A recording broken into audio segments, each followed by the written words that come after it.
So I keep having a problem where I don't actually make videos. So here's another set. There might not be I don't know if there will be a gap. It all depends because I have a bunch of videos I never finished actually editing. So I've got to edit those, post them anyway. But let's not worry about that today. Today let's talk about Dreams of Gods and Monsters by Laini Taylor. Um, Finally read this one and I thoroughly enjoyed it. It's the last book in the trilogy for like the Daughter of Smoke and Bone trilogy, I guess is what you would call it. And I honestly thought it was most excellent. It's a good conclusion to the trilogy. I feel like it was wrapped up a little quick. I'm okay with that. Like it was fine, and it had all the elements that it really needed to have. I continue to like Laini Taylor's writing.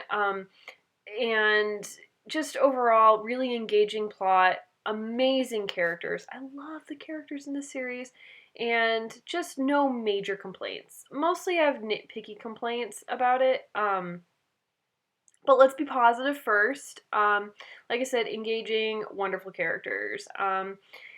Just, there's a lot that goes on in this book, and it's just, I don't know. You just care so much about these characters. And I have to say, there was a particular romance that I kind of thought might happen in book 2. There were hints, and then it actually does happen in book 3, and I got so excited about that. Yeah, just all in all, if you liked the first 2, you're gonna love this one. I mean, keep going. It's totally worth it. Some random, the more nitpicky things. I'm not so into the whole desperate Akiva Karu situation. It's fine. I understand this is a young adult novel with young adult romance, but it was a little too much. It was a little too melodramatic, whatever. That's okay. Also, while I enjoy her writing and her descriptions, it can sometimes get a little tedious because it can kind of go on and on and on. For the most part, I don't care. Like, that's totally fine, but it can, with certain scenes, be a little much.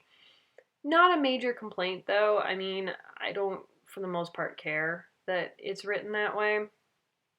And I really did enjoy the book as a whole. It was just so good. Just absolutely love it. I gave it a 4 out of 5 on Goodreads. I think that's about accurate about how I feel. Maybe like more like a 4.5. It's kind of interesting because sometimes I try to judge things by how I feel about them. Like if I really love, like sometimes I read a book and I'm like, that wasn't that great, but I loved it, so I rate it higher. For this particular book, it's almost the opposite, despite the fact that I really enjoyed it a lot. I just didn't feel like it deserved 5 stars. I'm really trying to reserve 5 stars for, like, absolute favorite books. Like, books that I don't have any complaints about, that I find are, like, bookie book perfection are 5 stars. Absolute favorite books, well, lately it feels like I give almost everything 4 stars, but whatever, who cares?